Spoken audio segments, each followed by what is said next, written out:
काई ओना हा हॉरर गेम खूप फेमस आहे आणि भरपूर जणांना याच्याबद्दल माहिती आहे। ज्या लोकांना हॉरर मूवीज वगैरे मध्ये इंटरेस्ट आहे आणि भरपूर जणांनी हा हॉरर गेम खेळला पण असेल, ज्यामध्ये एक बाई लाल कपडे घालून रात्रीच्या वेळेस फिरत असते आणि ही जपानमध्ये खूप फेमस आहे। आणि भरपूर जणांना ह्याबद्दल माहिती आहे की कसा त्या बाईचा आतंक आहे जपानमध्ये, कारण आता पण त्या बाईचं नाव काढलं की भरपूर जण घाबरतात आणि मेन म्हणजे लहान मुलांना ती टार्गेट करायची। तर लहान मुलांना आता पण तिथे त्या बाईच्या नावाने घाबरवतात आणि बोलतात की जर तू जेवला नाहीस तर ती बाई येईल। पण भरपूर जणांना हे नाही माहिती की ती जी स्टोरी आहे ती रिअल अर्बन लेजंडला इन्स्पायर्ड स्टोरी आहे आणि त्यामुळे त्यातली जी बाई आहे त्या बाईच्या तोंडावरती जो निशान आहे ती रिअल इन्सिडेंट झालेली स्टोरी आहे। आणि आपण आजच्या व्हिडिओमध्ये हेच बघणार आहे की काय त्या बाईची स्टोरी आहे आणि का इतका फेमस गेम बनलाय तिच्यावरती आणि भूतांचं नाव काढलं जपानमध्ये की सर्वात आधी त्या बाईचं नाव येतं। तर व्हिडिओ स्टार्ट करूया।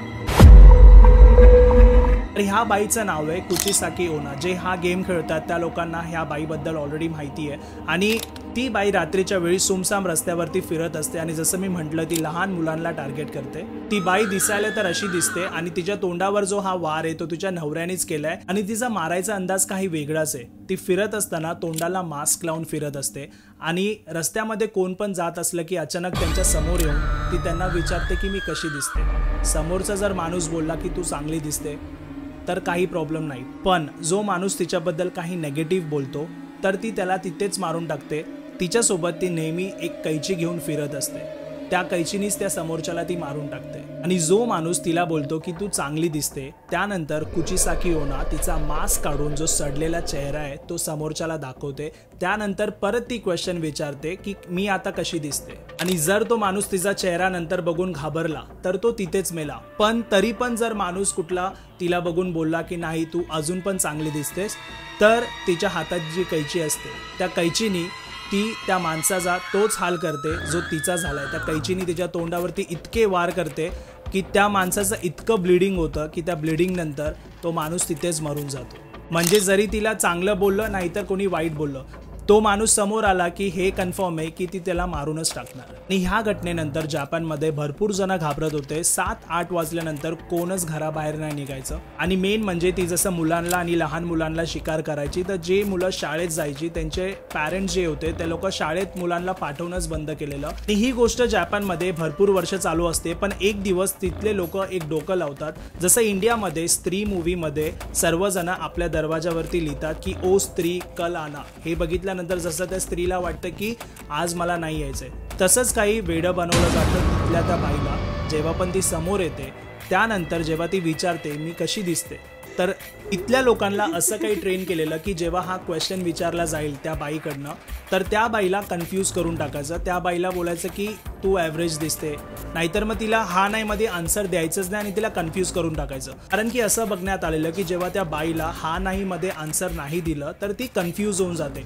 आणि ह्या कन्फ्युजनमध्ये ती जेव्हा विचार करत असते की समोरच्याने काय उत्तर दिलंय तेवढ्यामध्ये जो शिकार असतो तो पळू शकतो आणि त्याच्याकडे टाइम असतो पळण्यासाठी। त्यामुळे तिथले लोक हे डोकं लावतात जेव्हा पण ती बाई समोर येईल तेव्हा तिला हो नाही मध्ये आन्सर द्यायचंच नाही, तिला ॲव्हरेज नाहीतर मग काही वेगळंच असं बोलून तिथून पळून जायचं। ही बाई असं का करायची हे कोणालाच माहिती नव्हतं, पण तिची जी बॅक स्टोरी आहे ती खूप क्रिपी आहे। तुम्ही ऐकलात तर तुम्ही पण शॉक व्हाल। तर कुचिसाकी ओना ही जपानमध्ये राहणारी एक सुंदर मुलगी असते जिचं लग्न एका समुराय बरोबर झालेलं असतं। जो माणूस तलवार वगैरे चालवतो त्याच्यासोबत तिचं लग्न झालेलं असतं आणि एक दिवशी जेव्हा तिचा नवरा घरी येतो तो बघतो तर कुचिसाकी ओना एका रूम मध्ये एका माणसासोबत असते आणि हे बघितल्यानंतर तो त्या माणसाला प्रश्न विचारतो की तू माझ्या बायकोसोबतच असं का करतोय, तर तो बोलतो की तुझी बायको खूप सुंदर दिसते आणि त्यानंतर तो त्या माणसाला तिथे मारून टाकतो। आणि कुचिसाकी ओनाचं तोंड काही अशा प्रकारे कापतो आणि मग विचारतो तुला आता पण तुझ्या खूबसूरतीवरती माज आहे।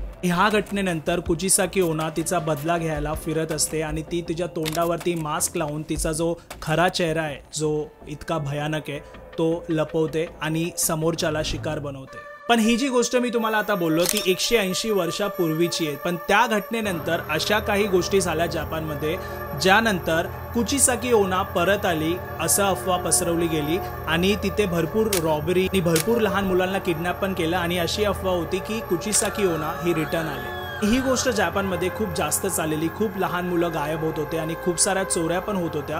कुचिसाकी ओना आले ही अफवा पसरून भरपूर जणांनी ह्याचा फायदा पण उचललेला। पण पोलिसांना हा डाऊट होता की ही कुचिसाकी ओना नसून ही कुठली तरी गँग आहे जी ह्याच्या मागे आहे आणि ह्याचा फायदा उचलते। आणि भरपूर इन्व्हेस्टिगेशन केल्यानंतर त्या लोकांना एक ग्रुप मिळतो। त्या ग्रुपमध्ये भरपूर जण असतात ज्या लोकांनी चोरी केलेली असते आणि भरपूर जणांनी त्या मुलांना किडनॅप केलेलं असतं। तर ही गोष्ट पकडली जाते। पण इंटरेस्टिंग गोष्ट ही होती की त्यामध्ये एक बाई होती ज्या बाईनी तोंडाला मास्क लावलेला आणि तिच्या स्वतःच्या तोंडाला तिने तसा कट पण करून घेतलेला जसा कुचिसाकी ओनाचा होता। ज्यावेळी पोलीस त्या बाईला पकडत असतात ती बाई तिथून पळत असते आणि पळत असताना रस्त्यावरती तिला एक कार उडवते आणि कार उडवल्यानंतर ती बाई तिथेच मरते। अशी काही होती कुचिसाकी ओनाची गोष्ट आणि ही जपानमध्ये बदला घेणारी बाई आहे अकॉर्डिंग टू अर्बन लेजेंड्स।